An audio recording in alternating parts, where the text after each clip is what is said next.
수강생 여러분 안녕하십니까? 오늘도 공부하러 와주셔서 감사합니다. 저는 종목 의정석입니다. 화면에 보이는 이 메시지 캡처, 저희가 사전에 공유드렸던 종목 정보 기록입니다. 이 기록을 미리 받아보신 분들은 차분하게 대응 흐름을 잡아가실 수 있었습니다. 오늘 처음 오신 분들도 계실 텐데요.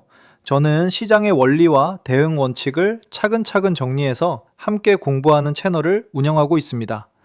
감정이 아니라 숫자와 인과관계로 설명드리는 것이 저의 원칙입니다. 구독과 알림 설정을 해두시면 새로운 리서치가 올라올 때마다 편하게 받아보실 수 있습니다. 천천히 같이 배워가 보시기 바랍니다. 영상이 길어서 끝까지 보기 어려우시거나 실시간으로 대응 방법을 익히고 싶으신 수강생분들께서는 화면에 보이는 제 개인 번호로 원칙이라고 문자 한 통 남겨주시기 바랍니다. 지금 보고 계신 영상의 종목명도 함께 적어주시면 제가 한 분 한 분 확인해서 심화 강의 자료 안내를 드리겠습니다. 오늘 영상 후반부에서는 여기서 다 다루지 못하는 추가 지표와 시나리오별 대응 원칙도 같이 짚어볼 예정입니다. 끝까지 편하게 봐주시기 바랍니다. 자, 그럼 본격적으로 강의 시작하겠습니다. 먼저 차트를 같이 한번 보겠습니다. 화면에 보이는 이 캔들의 흐름을 보시면 됩니다. 직전 고점 구간까지 강하게 밀어올린 뒤 최근 며칠간 짧은 호흡으로 가격이 빠르게 되돌려진 모습이 보이실 겁니다. 위쪽 매물대를 한 번에 뚫지 못하고 단기적으로 숨을 고르는 자리에 들어와 있습니다. 이런 구간을 교과서적으로 접근해 보면 추세가 끝났다고 단정짓기보다는 과열을 해소하는 정상적인 조정 국면으로 해석하는 것이 원칙입니다. 거래가 실린 장대 양봉이 한번 나왔다는 점은 매수 주체가 분명히 존재했다는 신호이기 때문입니다. 다만 단기 고점 부근에서 거래량이 함께 늘어난 점은 차익 실현 압력도 동시에 컸다는 의미입니다. 그래서 지금은 한쪽 방향만 단정하지 않고 지지선과 저항선이 어디에 있는지를 차분히 점검해야 하는 구간입니다. 저는 이론만 설명드리는 사람이 아닙니다.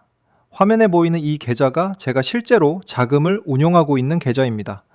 시뮬레이션이 아니라 실제 매매로 시장을 검증하면서 강의를 만들어가고 있습니다. 수강생 여러분께서도 이렇게 원칙을 기준으로 차분히 대응하시면 됩니다. 단기 변동성에 휘둘리지 않고 자기 기준선을 가지고 매매하는 것이 정석입니다. 이제 본격적으로 트리거 분석에 들어가 보겠습니다. 6월 5일 두산에너빌리티는 시가 99,200원에서 출발해 장중 고가 102,500원까지 올라갔다가 저가 92,600원까지 밀린 뒤 95,600원에 마감했습니다. 종가 기준으로는 마이너스 3.63% 하락입니다. 기본부터 짚어보겠습니다. 같은 날 안에서 고가와 저가의 차이가 약 9.6%라는 점이 핵심입니다. 이 정도 일중 변동성은 평이한 조정이 아니라 섹터 단위로 뉴스 충격이 들어왔을 때 자주 관찰되는 패턴입니다. 원칙적으로 말씀드리면 이런 캔들은 장 초반 기대감으로 고가를 만들었다가 뉴스가 확인되며 빠르게 매물이 출회되고 마지막에 저가 매수가 유입되어 종가를 다소 끌어올린 전형적인 흐름입니다. 이 종목이 왜 이렇게 뉴스에 민감한지 설명드리자면 현재 PER이 396배 수준이라는 점을 먼저 이해하셔야 합니다. 이 정도 멀티플은 이미 향후 수년간의 성장 기대가 가격에 선반영되어 있다는 뜻입니다. 그래서 정책 속도 조절 발언이나 해외 프로젝트 지원 같은 뉴스가 나오면 가장 먼저 그리고 가장 크게 반응하게 되어 있습니다. 두 번째 트리거, 가설을 짚어보겠습니다. 5월 27일 고가 11만 4,800원에서 6월 5일 저가 92,600원까지의 조정폭이 약 19.3%입니다. 이 정도면 단순한 1일 변동이 아니라 단기 과열을 해소하는 구조적 조정 국면이라고 보는 것이 합리적입니다. 기술적 과열이 해소되는 구간에서는 거래대금이 동반된 차익 실현이 나오는 것이 정상입니다. 펀더멘털이 훼손되지 않았다면 이 과정은 추세 전환이라기보다 한 단계 레벨이 낮아진 뒤 새로운 박스권을 형성하는 과정으로 해석하는 것이 정석입니다. 세 번째로 6월 2일의 급락 구간을 보겠습니다. 6월 1일 고가 11만 4,200원에서 6월 2일 저가 99,700원까지 이틀 만에 약 12.7%가 빠졌습니다. 이런 폭의 조정은 대체로 세 가지 중 하나의 원인에서 발생합니다. 실적 컨센서스 미스, 기대했던 수주나 정책 발표의 강도 부족, 그리고 리포트에서의 밸류에이션 우려 제기입니다. 수강생 여러분, 여기까지 따라오신 것만으로도 충분히 잘하고 계신 겁니다. 차트를 볼 때는 이렇게 일중 변동성, 누적 조정폭, 그리고 이벤트 가설을 한 단계씩 분리해서 점검하는 것이 기본기입니다. 이제 두 번째 단계인 수급 분석으로 넘어가 보겠습니다.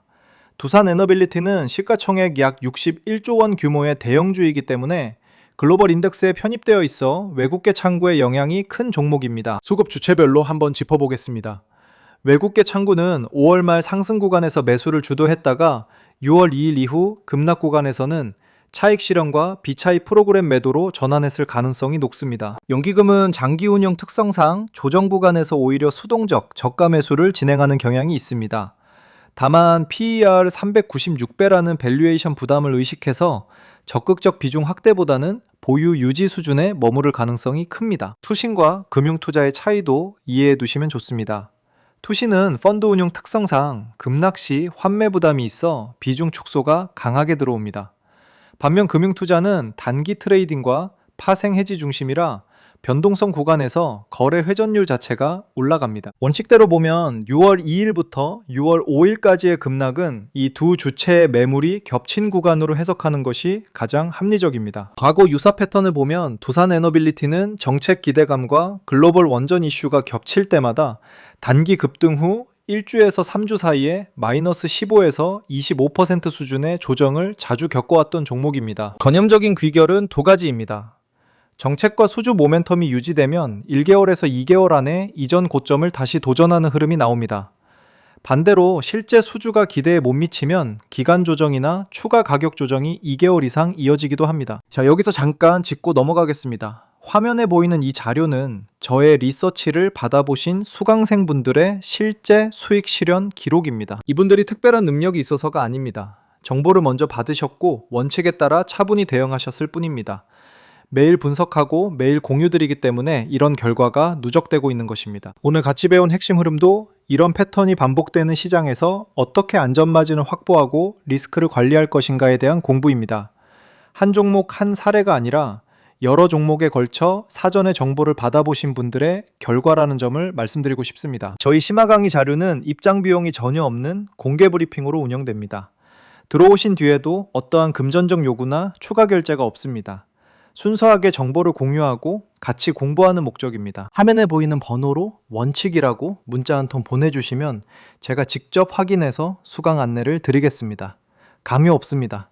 먼저 들어보시고 맞지 않으면 솔직히 말씀해 주셔도 됩니다. 지금부터 다루는 내용은 영상에서 모두 풀기 어려운 부분이 있습니다. 특히 제가 별도로 관찰하고 있는 또 다른 발전 설비 관련 종목이 하나 있는데 이 종목은 지금 다루고 있는 흐름과 매우 흡사한 초기 신호를 보이고 있습니다. 이 부분은 강의 자료를 통해서만 안내드리고 있으니 관심 있으신 수강생분들께서는 원칙이라고 문자 남겨주시기 바랍니다. 다시 분석으로 돌아오겠습니다. 화면에 보이는 이 사전 공유 기록을 다시 한번 봐주시기 바랍니다. 이것이 오늘 종목만의 결과가 아니라 매번 꾸준히 쌓이고 있는 흐름이라는 점을 보여드리고 싶었습니다. 정보를 미리 받고 원칙대로 대응하시는 분들과 매번 뉴스에 휘둘리며 뒤늦게 따라가시는 분들의 차이는 결국 시간이 지나면서 누적 수익률에서 명확하게 드러납니다. 이제 세 번째 단계, 상방 시나리오를 정석대로 짚어보겠습니다. 향후 3개월 관점에서 가능한 시나리오는 크게 세 가지입니다. 첫 번째 시나리오는 체코, 사우디, 중동, 동유럽 등에서 대형 원전 프로젝트나 SMR 핵심 기자재 공급 계약이 본계약 단계까지 가시화되는 경우입니다. 이 시나리오의 1차 목표 레벨은 52주 고가인 13만 9,200원입니다. 6월 5일 종가 95,600원 대비 약 45.6% 상승 여력입니다. 다만 이 시나리오의 확률은 25에서 30% 수준으로 보고 있습니다. 글로벌 원전 시장 확대 추세를 감안하면 가능성은 분명히 열려 있지만 3개월 안에 최종 본계약까지 진행되려면 변수가 많기 때문입니다. 두 번째 시나리오는 정책 모멘텀과 실적 개선이 함께 진행되는 점진적 재평가 시나리오입니다. 이 시나리오의 확률은 약 40% 수준입니다. 각국의 에너지 안보와 탄소 중립 정책이 이미 중장기 트렌드로 자리 잡았기 때문에 가장 현실성 있는 흐름이라고 판단합니다. 기대 수익률은 약 20에서 40% 구간이며 가격 레벨로 환산하면 11만 5천원에서 13만 5천원 사이의 회복 흐름이 가능합니다. 세 번째 시나리오는 별도의 신규 호재 없이도 진행 가능한 기술적 반등입니다. 단기 과매도 구간 진입, 외국인과 연기금의 저가 매수, 공매도 커버링이 동시에 작동하면 자연스럽게 반등이 나오게 됩니다. 이 시나리오의 확률은 50% 이상으로 보고 있습니다. 대형 성장주에서 이 정도 급락 후에 한 번의 반등도 없이 계속 하락하는 경우보다 적어도 한 번은 숏 커버와 저가 매수가 결합된 반등이 나오는 사례가 훨씬 많기 때문입니다. 세 가지 시나리오의 기대 수익률을 한눈에 비교하면 이렇게 됩니다. 강세 시나리오에서는 50% 내외, 점진적 재평가에서는 30% 중반, 기술적 반등에서는 17% 부근입니다. 수강생 여러분, 이렇게 시나리오를 확률과 기대 수익률로 분해해서 보는 것이 정석입니다. 한 방향만 단정 짓는 것이 아니라 각 시나리오의 발현 조건을 명확히 정해두고 대응하는 것이 리스크 관리의 기본입니다. 밸류에이션을 마지막으로 짚어보겠습니다. 현재 PER 396배라는 숫자는 단순히 비싸다는 의미가 아닙니다. 시장이 향후 수년간의 원전, SMR, 친환경 설비 수주를 크게 선반영하고 있다는 뜻입니다. 따라서 상방은 결국 실제 이익이 이 기대를 따라올 수 있느냐에 달려 있습니다. 지금 이 순간에도 시장은 계속 움직이고 있습니다. 다음 기회가 언제 올지는 아무도 단정할 수 없습니다. 다만 저희 심화 강의 자료는 정원이 제한되어 있어 한 분 한 분 안내드리는데 시간이 걸립니다. 지금 놓치셔도 괜찮습니다. 다만 관심 있으신 수강생분들께서는 차분히 화면 번호로 원칙이라고 문자 남겨주시기 바랍니다. 입장 비용은 전혀 없으며 들어오신 뒤에도 어떠한 금전적 요구도 없습니다. 강의료나 추가 결제 같은 것은 정말 없습니다. 마지막으로 오늘 강의의 핵심을 정리해 드리겠습니다. 첫째, 안전마진의 관점입니다. 시나리오 3의 저점 부근에서 분할 매수로 접근하는 것이 가장 변동성을 줄이는 방법입니다. 둘째, 리스크 관리입니다. PER을 396배 구간에서 추가 악재가 겹치면 단기 추가 하락 가능성도 상존하기 때문에 손절 라인을 반드시 정하고 진입하셔야 합니다. 셋째, 장기 관점을 잊지 마시기 바랍니다. 단기 변동성과 기업의 본질 가치는 분리해서 봐야 합니다. 넷째, 정보 확인입니다. 오늘 다룬 분석에 더해 최근 디아트 공시, 증권사 리포트, HTS의 수급 데이터까지 함께 점검하셔야 시나리오별 확률을 스스로 업데이트하실 수 있습니다. 오늘 강의는 여기까지입니다. 심화 강의 자료와 실시간 사례 분석을 받아보고 싶으신 수강생분들께서는 화면에 보이는 번호로 원칙이라고 문자 남겨주시기 바랍니다. 종목명도 함께 적어주시면 더 빠르게 안내드릴 수 있습니다. 먼저 들어보시고 맞지 않으시면 솔직히 말씀해 주셔도 됩니다. 강요 없습니다. 입장 비용도 추가 비용도 일절 없으며 순수하게 함께 공부하는 자리입니다. 다음 강의에서는 오늘 다룬 고파 종목의 안전마진을 어떻게 계산하는지 한 단계 더 깊이 들어가 보겠습니다. 버버드 PER 전환과 시나리오 가중평균을 활용한 적정가 산출 방법을 같이 짚어볼 예정입니다. 오늘 배운 내용에 대해 궁금하신 점이나 본인이 관심 있는 종목에 같은 분석 틀을 적용해보고 싶으신 분들은 댓글로 질문 남겨주시기 바랍니다. 구독과 알림 설정도 잊지 마시고 다음 강의에서 다시 만나 뵙겠습니다. 감사합니다.